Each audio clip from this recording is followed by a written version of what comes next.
Hi, we're Oxygen Conservation, and this is the Shoot Room Sessions.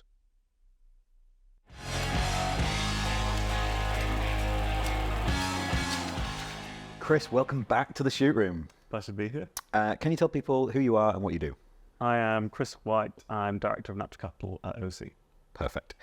So we, a few months ago, we recorded your first episode, one of my favourites, including the first half where we just laughed throughout most of it. This is the serious one. We've made a commitment that we're going to stay more serious on this one as Elle bursts into laughter in the background.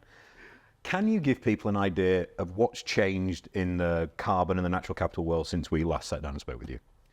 There's a lot gone on. It feels like there's been a lot of stuff in the news about carbon markets. I think a lot of that's been negative.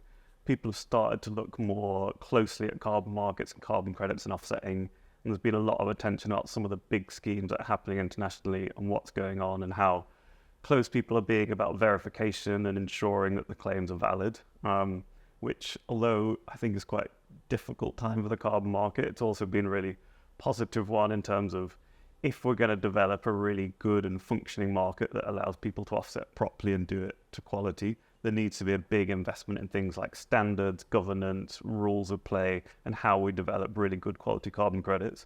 So in a way, there's been this sort of market correction. People have sort of got worried about some of the big international credit schemes, and now there's a lot of effort and impetus in terms of building really high quality credits. I think over the next couple of years, we're seeing, from now and the next couple of years, we're seeing this sort of trend of people being more selective, more careful about what they're buying, and taking the time to find the schemes that are actually really delivering benefits that are real and tangible, not just sort of claims about carbon. I think it's been a difficult few years, but a really positive one, and we're seeing this like consolidation around high quality credits and schemes that deliver impact. Sounds like growing pains really for the markets, and by the sounds of it, you really welcome those as something that we need to go through.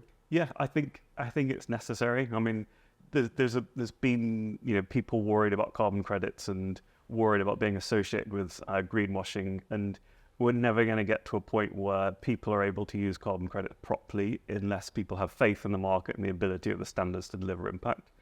So it's kind of one of those things that I think as a market matures, it has to be able to correct itself and be able to deliver what it says. So yeah, it's a difficult time, but a really exciting one, because as we get out of this, the market is going to be so much better, so much stronger, and so much more able, I think, to take large volumes of finance and allocate them properly, rather than just sort of things getting lost in projects that aren't really delivering anything.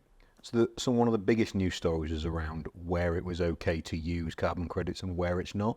Could you explain that to people a little? Yeah, so this is another really recent development around the Science Based Targets Initiative, I think. And they've traditionally been set up as a really science-led, careful and thorough way of combating greenwashing. So companies would sign up to their standard and say, we follow the standard, therefore you can trust what we're saying around carbon and carbon footprinting and our net zero strategies. And they'd previously had quite a restrictive use of carbon offsets in their recommendations. So they said, don't use carbon offsets at all as part of your commitment to net zero. You can and should do it, that's fine, but you can't count it as progress towards your net zero targets.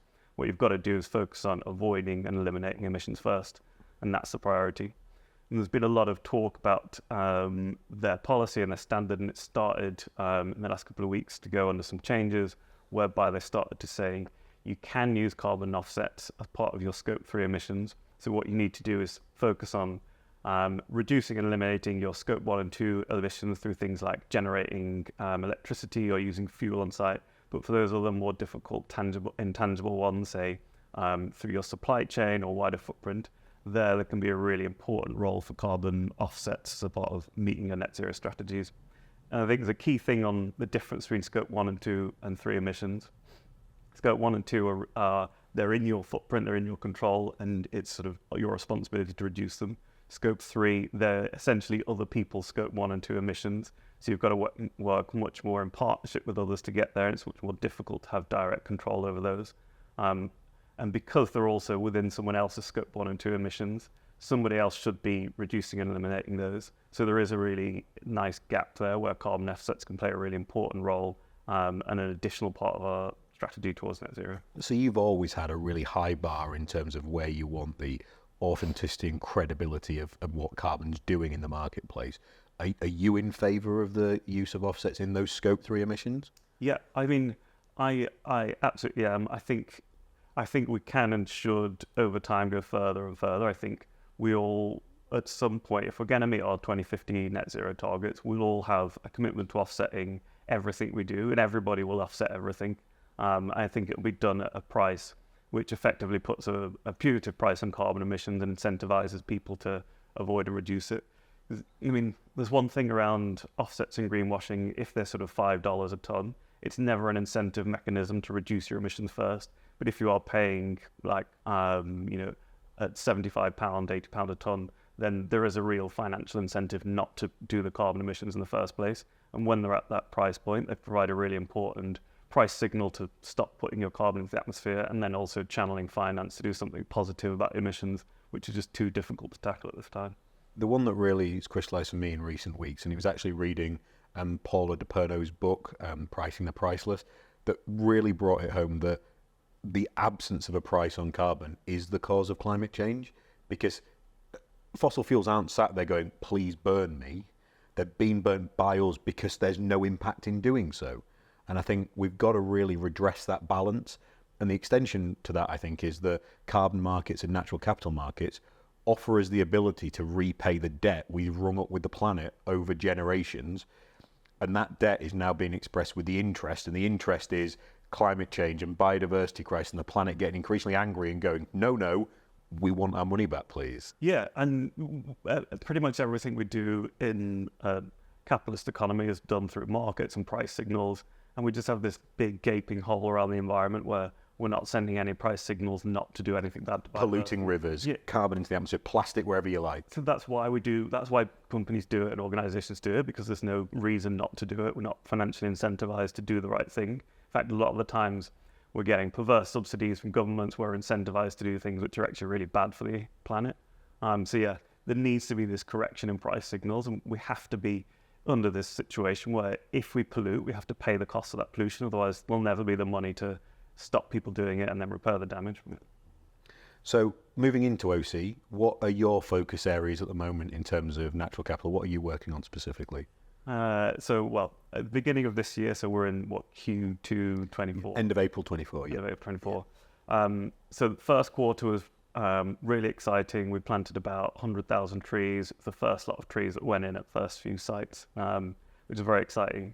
Now we're in the stage of verification and validation. So once we've got the trees in the ground, there's a big task of making sure that we document everything we've done, getting all the data How together. big is that task, Chris, for people who haven't done it? I think we're in there was 33 separate documents with 173 megabytes of data.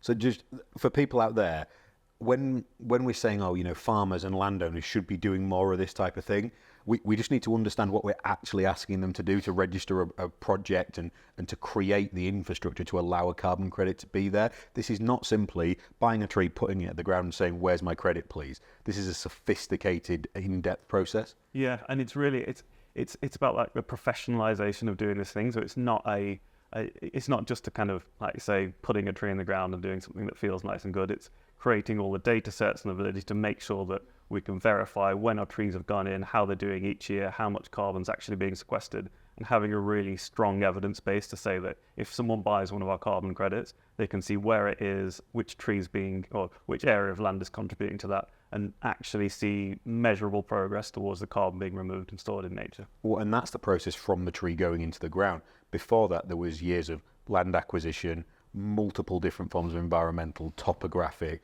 geological surveys, environmental impact assessments, permissions, documentation. I think you've kind of broke it into 5 key gateways in terms of our development of woodland. Yeah, and I think before I started here, I didn't realize how hard it was to plant a tree. You did not tell me that. I worked on the other side where it was like, setting government targets and advising on everyone should be planting trees. And it sounds so easy from your laptop or your meeting room. Yeah, we should plant more trees. That's a great idea. And when you get into it, it's years of work and thousands of people who are working in the sector. And not universally popular. So whereas more than half, I would say 70, 80% of people we work with want to see more trees in the environment, There's a group of people that just don't. They're like, nope, we like the landscape it is. We don't want more trees. My neighbours. Yeah, your neighbours. Yeah, that's true. Yeah. Yeah, it's a difficult thing, and especially it's a difficult thing to do right.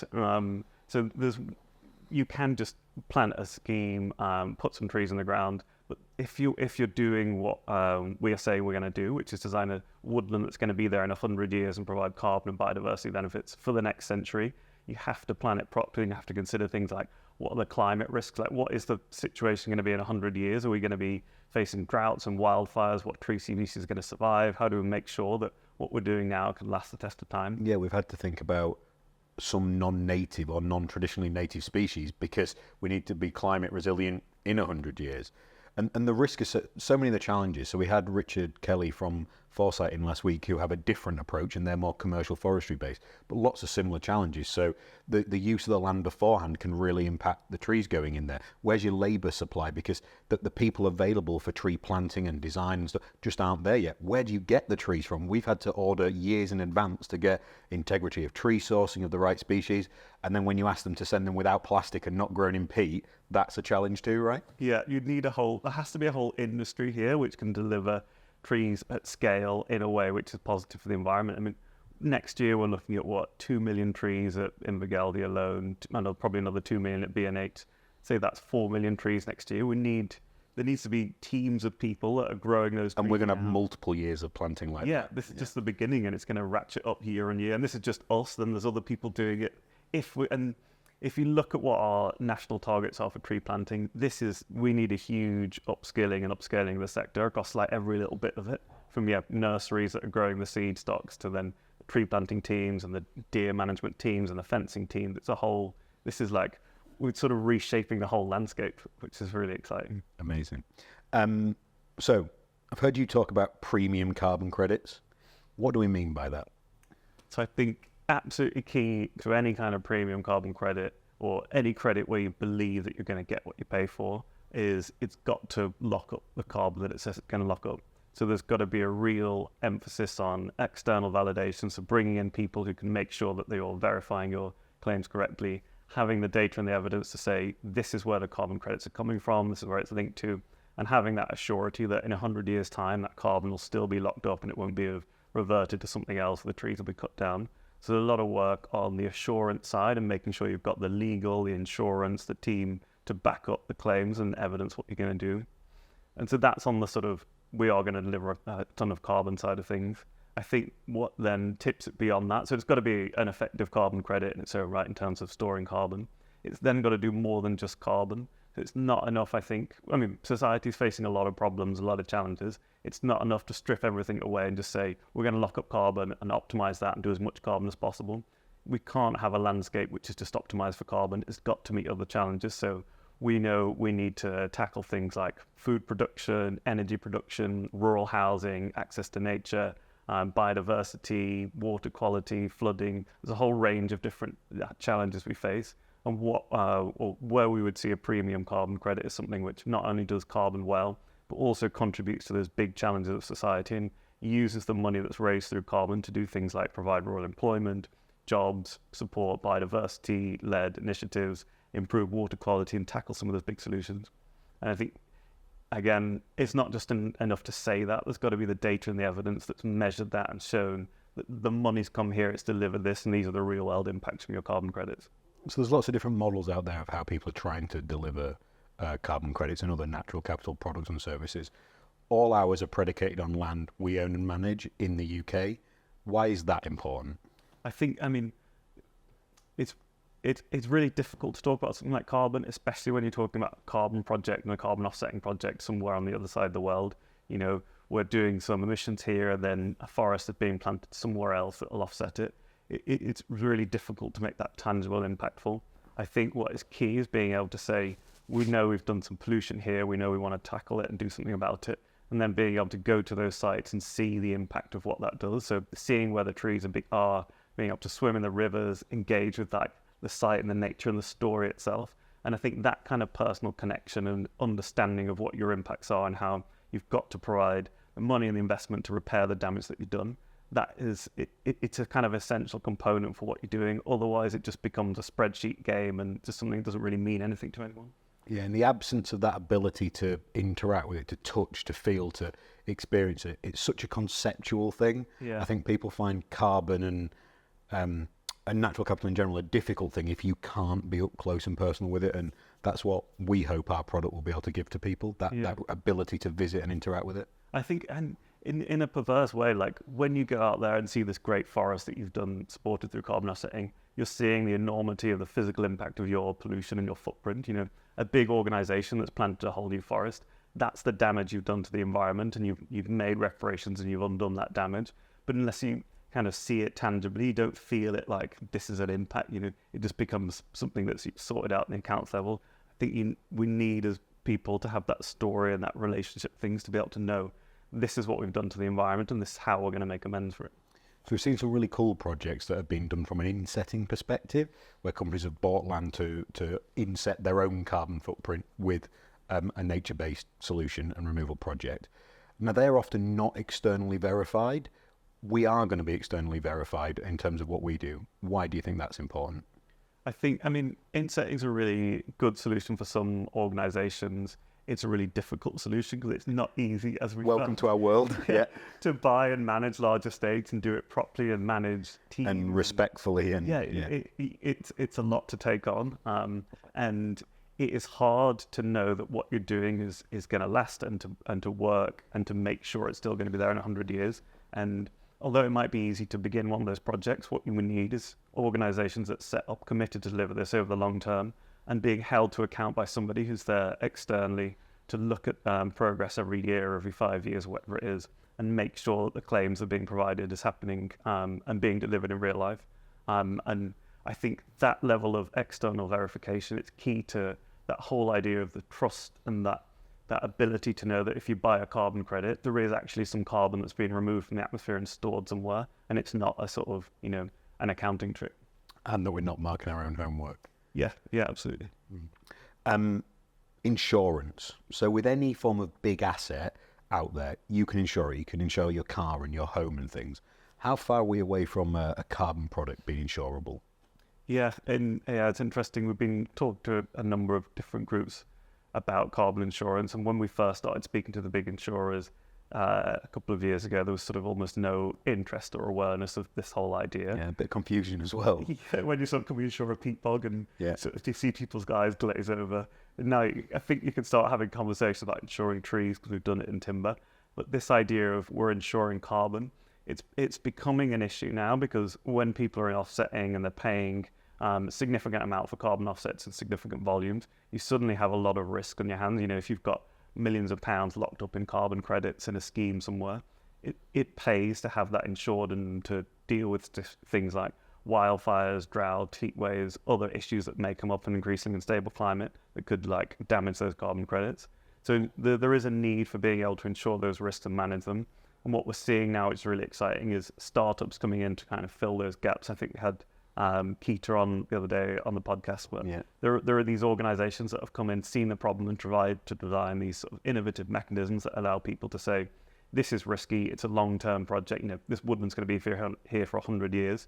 We want to have an insurance product that's in place and make sure that we can comfortably invest in this, knowing that it'll still be here, and we can price in the risk of anything happening to it. And in terms of, so if all goes well, we're going to share regular reporting on these projects with people. Are we as progressive knowing what that's going to look like? Yeah, I think, again, reporting is absolutely key, especially when you're looking at long-term timescales and how we want to sell a carbon credit and how we want to work with people. It's not just to hand something over and then it's done. We want the people that we're working with to have a long-term sort of partnership and investment in that project and see the impact of what they're doing. I think that kind of annual reporting is really key to that. So every year getting an update of what's happened, what's gone wrong, what's gone well, and how the forest and carbon schemes are developing.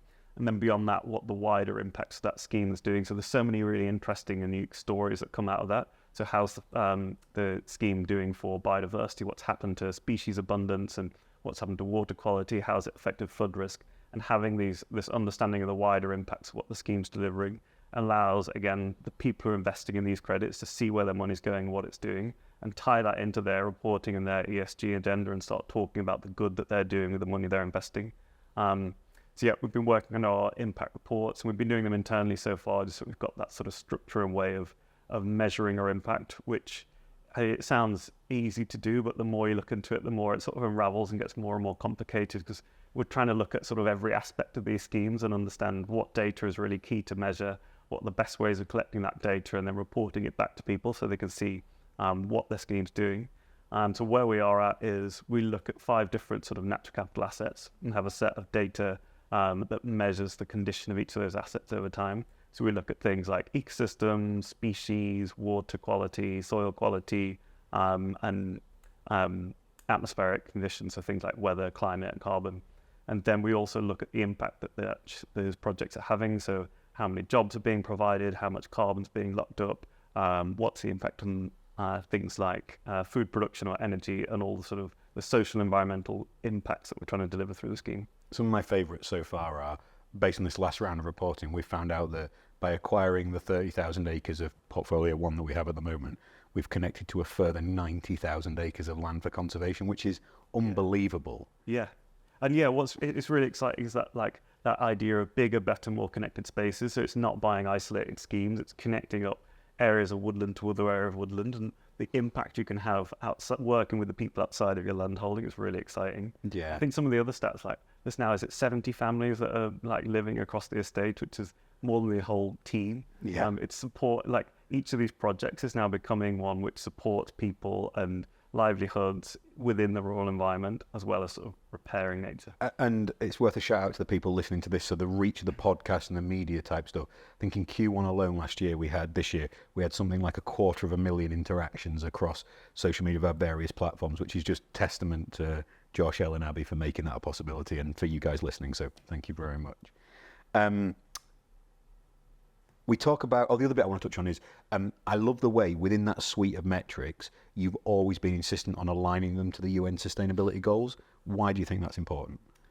I remember when we were first looking at this, we had a very clear statement as a company. We deliver positive social environmental impact first, and then profit as a result, not the purpose of what we do, which it's great. It's really exciting. It's something that everyone who came to the team was really like, yes, this is what we want to do. We're excited to work at OC and have this sort of mission.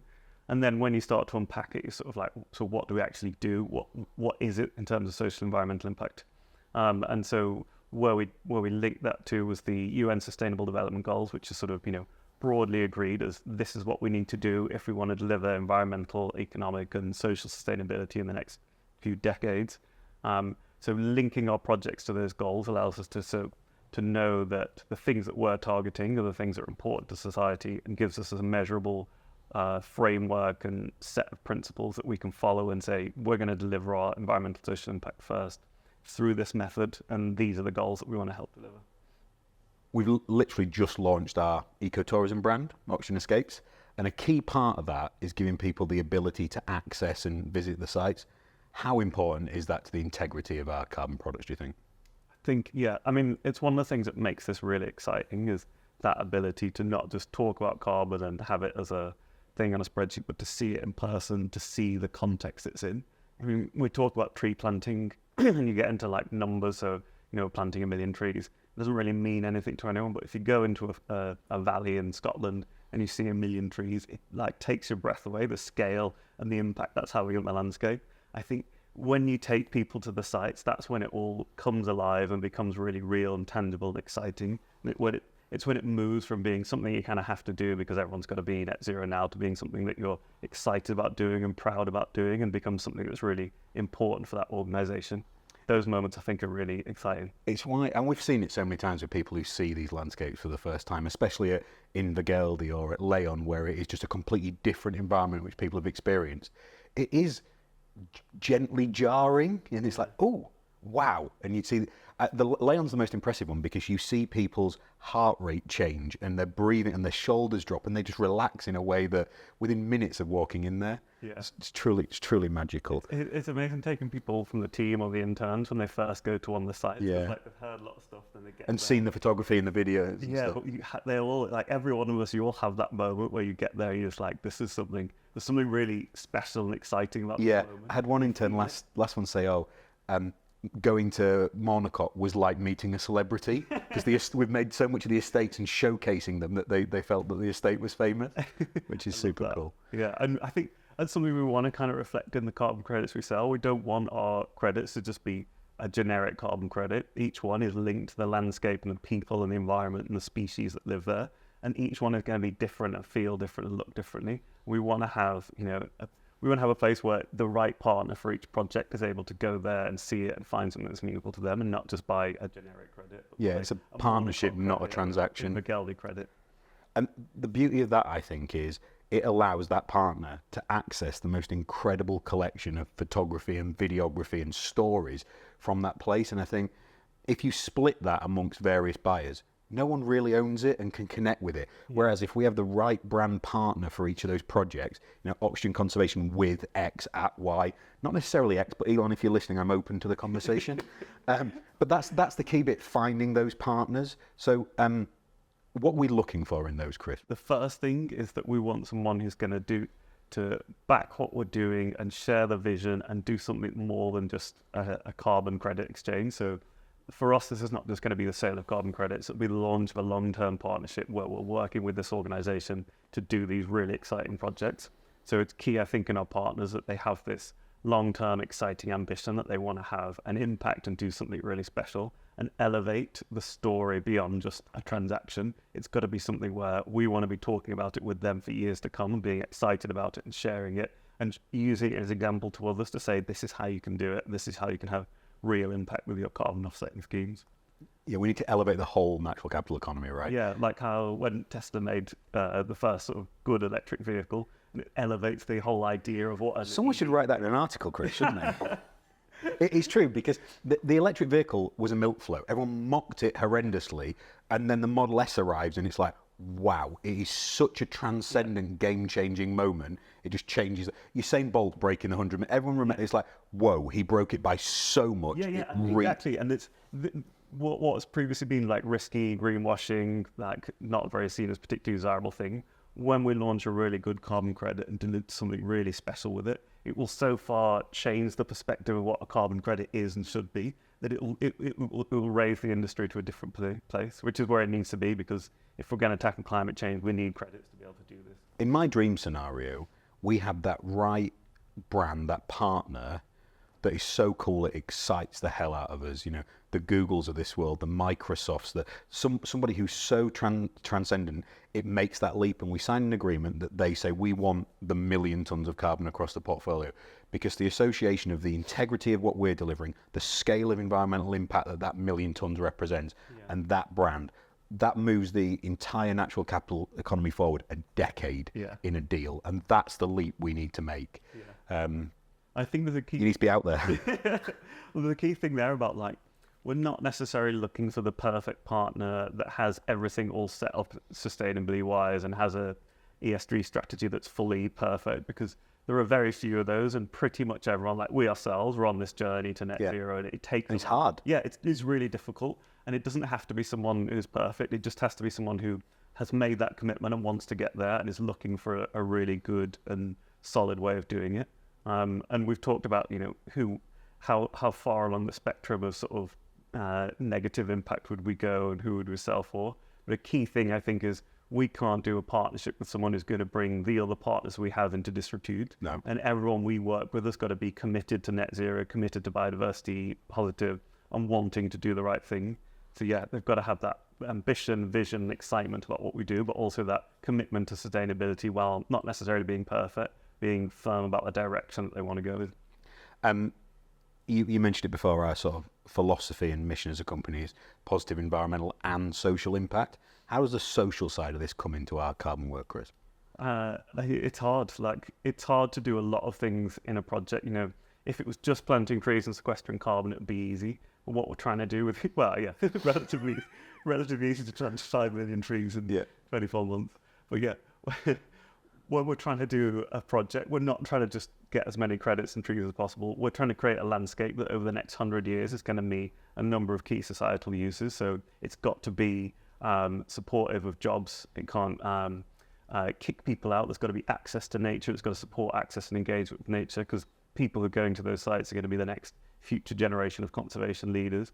It's got to be supporting of food or energy production or other uses, and like balancing all these different things is really difficult. I think we've talked a lot about what the social impact of our schemes can be, and at the heart of it, the projects that we deliver are going to deliver huge, significant environmental benefits that are going to benefit the communities that live around them for years to come. So things like improving biodiversity, improving water quality, improving flood risk regulation, and providing a better, healthier, happier environment for people to access. Beyond that, what we're trying to do at the moment is look at how we can increase access to the environment. So things through engagement with nature. And that, and again, it sounds easy, you just don't let people not come into your land, but it's more complicated than that, because some of these are really, like land estates are really fragile and difficult to access. Just look at Wiseman's Woods, where people destroyed an Atlantic rainforest because it became a tourist attraction and too many people there, or the realities as a landowner of... so Charlie Connolly on the podcast came in, who owns Powderham Castle, and spoke beautifully about how he's completely in favour of public access. But the reality of public access has seen terrorist bombs buried on his land. It's seen fly tipping, antisocial behaviour. He had a sheep beaten to death with a baseball bat on his side. But he's still pro-public access. But he says the problem is there isn't the support or the protection there for landowners to allow it. And everyone thinks everywhere should be open to everyone. But the reality of that, once you experience land ownership at scale, so in Invergeldy we have a private road section that people have right to roam over on foot, not a problem. They want this gateway to be open to allow vehicles across the estate, but it is a single track road across incredibly off-road terrain. If two vehicles met each other, there is no way to get round this. So as soon as we have one vehicle off a road, that's a health and safety situation that we'd be potentially liable for, that we have to manage and regulate. And we're not in a position to do that. I don't have recovery equipment to crane vehicles out of a ravine or deal with someone who was in that situation. So the theory of a lot of the social stuff is great. Putting it into practice is much more challenging. Yeah. What I'm really proud that we've done is some of the metrics and the measurements we've got in place there. So we measure the number of jobs created in the team and the equivalent work created with grazers and contractors and food suppliers and people working in communities. The people living on the estate, so we mentioned 70 people living on those properties. We're hoping to attract 2,000 visitors this year to come and see the estates and interact with it. We're producing millions of calories of food still in a lower density, more sustainable and regenerative way. Lots of those things that we're actually tracking and monitoring through, as well as the outreach and sharing of... We wrote 100,000 words last year that we shared online. We produced 40 podcasts, community events and visits to the estate. It's all hard, and you can't be everything to everybody. And that's the difficult bit, because people say, well, I wanted this in this way. Thank you for the feedback, we appreciate that. We can't communicate with everyone within 50 miles of a site. It's just not possible. Yeah, I think that the data and target and metric setting is key to this, because we've got these aspirations to do all these things, and now we can look across all portfolios, and every time we make a difficult decision, we can see the trade-offs we're making. So, we have reduced sheep numbers at certain sites, which have reduced food production. We've also increased at others through organic leasing, through deer culling and venison production. And you can start to see, if we're going to make a trade-off, what are the impacts on this metric, and what does improving and protecting biodiversity here mean for visitor access? By putting in that data set and looking at the metrics, we can make the trade-offs and then make them very clearly. And when people ask us, we can say, no one's ever going to agree with everything we do, but at least we can then say, yeah, it's really difficult. This is what we thought, and this is why we made our decision, and this is what we're doing. I think the best illustration of that one, pertinent to Invergeldy, is deer management.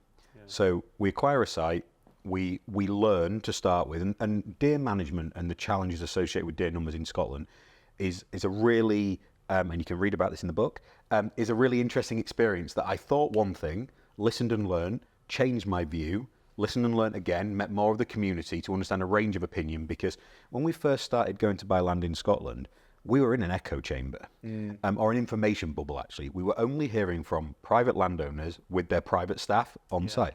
Once we'd bought estates, and we were then able to welcome tenants in, because when you go to buy something, it's always very discreet. You're not allowed to speak to the tenants, you're not allowed to speak to most of the staff. You're working with the selling team and the owners. But once you do own a place, you can invite people on, you can get a broader range of opinion. And I went from thinking, okay, well, sporting stuff around grouse and deer is amazing for the economy, everyone loves it, must respect it and preserve it. And you actually start talking to people locally, and they're like, no, It's cultural imperialism. It's rich people, mostly from England, coming to shoot deer or from further afield to shoot deer. They spend the money on the estate, but not in the community, and they leave again. Oh, wow, that's a different perspective. Then you understand how these things are managed, and you speak to the group of gamekeepers, and they will openly say to you, no, we want more deer here because that's good for the sporting side of what we do. But the destruction on the landscape is massive. So the narrative we had at Invergeldy was, you've got 9 deer per square kilometre. We learned through the process of working with brilliant people like Gordon Brown at Tree Story that actually we need to be 1 or 2 deer per kilometre to allow trees to grow. We get an infrared drone survey there. We learn we have 26 deer a square kilometre, and we begin to understand that number of 9 was always reported because the gamekeepers wanted to elevate the numbers. Yeah. So we have to invest in a large-scale deer removal exercise this year. So killing deer, which it doesn't sit comfortably. Chris is vegan. I don't like killing anything, but it's something we have to do to support nature. And we killed 300 deer at Invergeldy this year. And we've got 2 or 3 neighbouring landowners who are trying to do similar things. So Edinburgh University, the Foresight Group, who want to manage deer numbers, saying, thank you, great work. We have another neighbour that says, no, I want more deer here. I'm not happy with what you're doing. Both things are true. Yeah. From their perspectives and their objectives, both things are true. Whereas, because we're following government guidance, we're following a greater nature positive based approach, we're going to have to keep managing those deer numbers in the years to come in heavy ways. But it just shows the challenges of working with neighbours. Even if you want to be as open as possible, you can't please everyone. Yeah, there is no solution to all these big knotty issues where everybody's just like, oh yeah, great. No, we've solved the easy ones. Yeah, everyone's happy. Yeah, well done. There's no answer like that. Everything is going to be a nuance and a difficult trade-off and a complexity. So yeah, the social side of it is really tricky because there isn't a consensus and there isn't an answer. It's just a lot of difficult decisions and making what you think is the right decision for each context and being clear and transparent about why we think this is the right thing to do. One of the ones that you and I have had a bit of a play with is some community groups who've said, look, we want our financial share of carbon. Which the market's not there yet. There is a mechanism in the renewable world where there is a community tariff for that, but you've got fully published pricing curves, you've got certainty of sale. Although these fluctuate a little, it's much more developed industry. And we've made a couple of offers, haven't we, where we've said, not a problem, would you like to buy into this project? Would you like to invest and share that? And the immediate answer is, no, I don't want to take any risk. I'd just like some return. I think it will come. I think there'll be an element where there is a community sharing part of it and they can buy in. But I think there needs to be a recognition that the acquisition of land is expensive. The process is really expensive. You've got these 5 gateways laid out where you need surveys and permissions, and still nothing might happen. So there isn't anything yet. My favourite version of that was in Wales, where a neighbour said, look, I want my share of the carbon. And our amazing estate manager there, Lyle, said, not a problem. When should I come and pick up my share of your milk? And their answer was, well, no, it doesn't work that way. And Lyle went, no, I agree, which I love that as a retort. I think it will come. If there's the right community group that's working nearby one of our projects, we'd love to try. Yeah. If you want to buy in and work with us, we'd love to do that. But it is a partnership in a business. It's not a gifting situation. Yeah, and there has to be that partnership element to it. You can't just sort of give stuff away. It's got to be done together. I think where there is a really interesting opportunity there is around crofting land and areas where it's like under much more complicated shared use and ownerships. Yeah. You cannot, so if we've got an area of crofting land, we can't just go in and plant trees and claim the carbon credits. We would have to do it in conjunction with everybody there, and it would be a shared approach to doing it. So I think those sorts of knotty areas of land use where there's a lot more complexity, they could be really interesting for doing a sort of share. Yeah, we don't have a big area of crofting land yet. We almost bought one, didn't we? And that would have been a really exciting project. There's a small number of crofters, and they were looking to create a crofting woodland. We could have said, look, let us cash flow this, let us develop the product out, and you could potentially exchange the sheep grazing income you get, which is virtually nothing, for a carbon payment moving forward. In fact, talking to the Brewer family, the amazing farming family, Brewer Hughes at Wood Advent, they talked about how carbon is giving them the prospect of a pension in terms of a farming future. I would love to help other farmers and crofters unlock that income stream. That'd be amazing. And it is awesome what we're doing at Wood Advent with the Brewers. It feels like a really different, exciting type of project for us because it is working directly with the farming family. But then you kind of see it when you sort of sat around the kitchen and see it from their perspective. It's a big financial risk if you say, we all do this now and in 5-10 years we're going to sell this and make some money. That might work in a business just about, but if you're a family that's sort of like, well, I need the money now because I've got to pay my mortgage, unless it's the school, and that money, it's got to be, it's difficult to realize, and the market isn't set up yet where there is a sudden influx of carbon finance. We have to build out the market, show that it works, and then it can become more and more readily adaptable and shareable. So we're going to launch our 2024 edition this year. What's the price point we're going to sell at this year, Chris? Well, £75 a tonne. And how on earth can we justify that number? So we, as you well know, produced a curve looking at Yes. carbon pricing in the UK. We spent a while talking to everybody we can, because there isn't a nice open tradable marketplace where you can see the price of every carbon transaction at the moment. It's still We get access to quite a lot through various different routes, don't we? But you can't find it in one place. Yeah, you can't Google it easily. So we've spent a lot of time speaking to people and trying to build up a picture of where people are pricing carbon.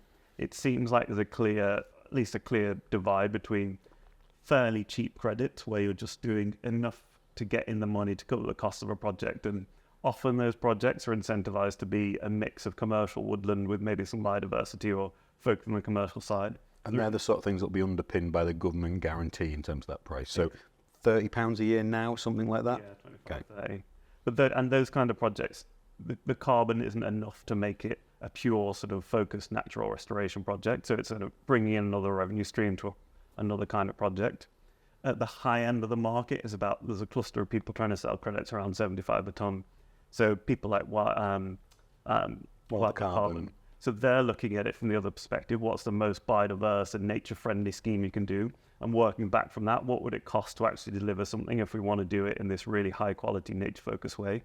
And when you start looking at, if we're committing to doing this and this and this, you can't do it for £20, £30 a tonne. You have to be at that price level. Otherwise, you can't deliver the kind of scheme that's going to deliver the impacts and benefits. What's the highest spot price you've seen carbon sold and traded at? I've heard rumour of £150 a tonne in the UK. And it's a very credible rumour, isn't it? It's a very credible rumour. Which, I mean, it's expensive, but I think, again, as this market develops, and by the time we get to 2030 and 2050, that is not going to be a crazy price. That will be, if anything, it will look back on periods where you could buy carbon credits, good quality credits, at £75 a tonne, £100 a tonne, and we'll be like, that was a steal, it's cost £500 a tonne. The one that immediately came to mind was mobile phones. Yeah. So I remember a £100 mobile phone, be like, wow, that's really expensive.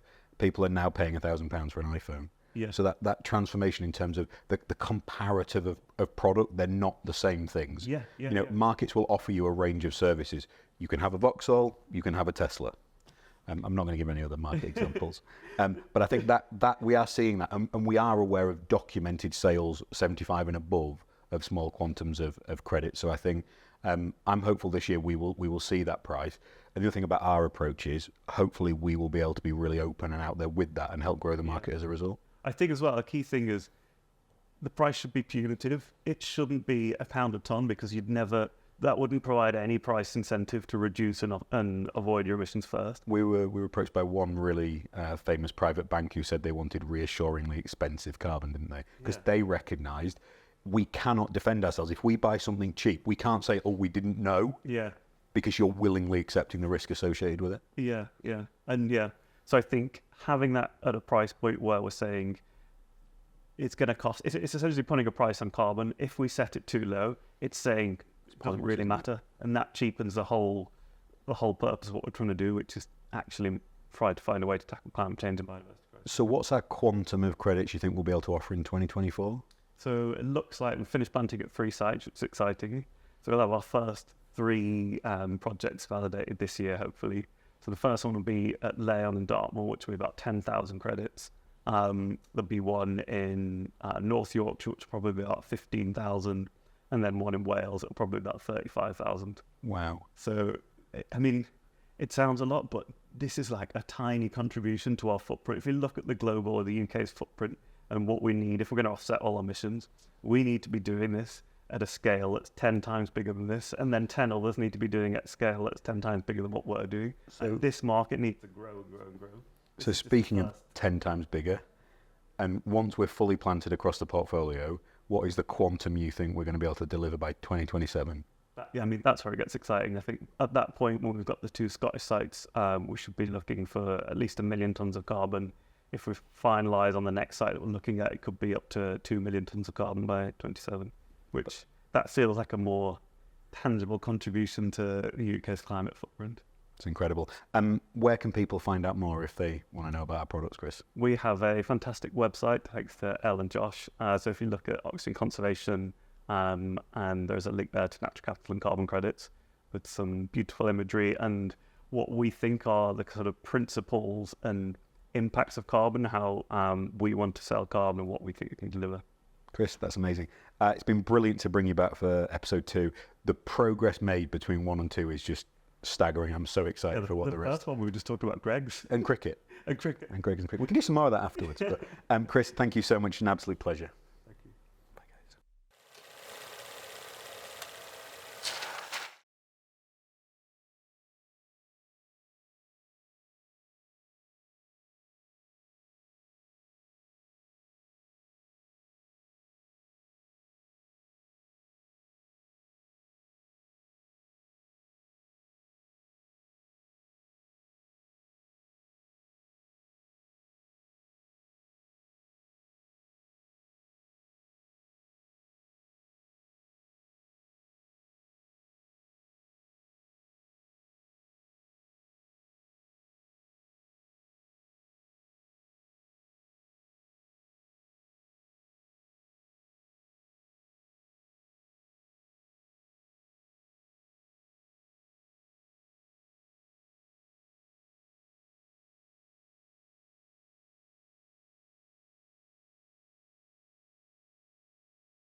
What's the highest spot price you've seen carbon sold and traded at? I've heard rumour of £150 a tonne in the UK. And it's a very credible rumour, isn't it? It's a Very credible rumour. Which, I mean, it's expensive, but I think, again, as this market develops, and by the time we get to 2030 and 2050, that is not going to be a crazy price. That will be, if anything, it will look back on periods where you could buy carbon credits, good quality credits, at £75 a tonne, £100 a tonne, and we'll be like, that was a steal, it's cost £500 a tonne. The one that immediately came to mind was mobile phones. Yeah. So I remember a £100 mobile phone, be like, wow, that's really expensive.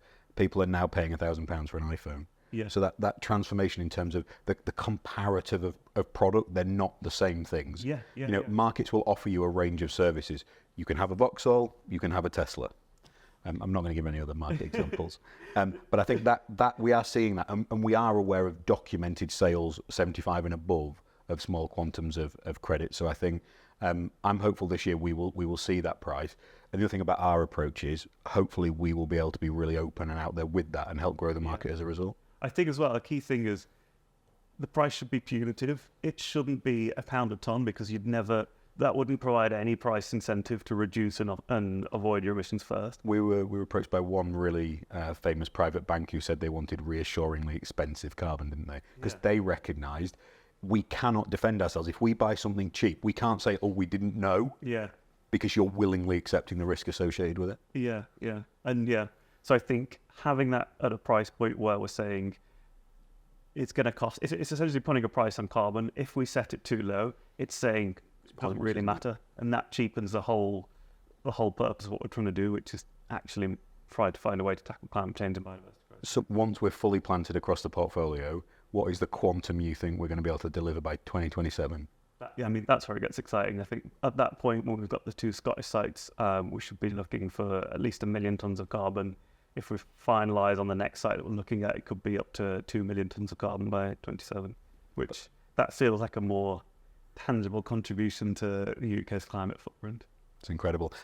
Where can people find out more if they want to know about our products, Chris? We have a fantastic website thanks to Elle and Josh. So if you look at oxygen conservation, and there's a link there to natural capital and carbon credits with some beautiful imagery and what we think are the sort of principles and impacts of carbon, how we want to sell carbon and what we think it can deliver.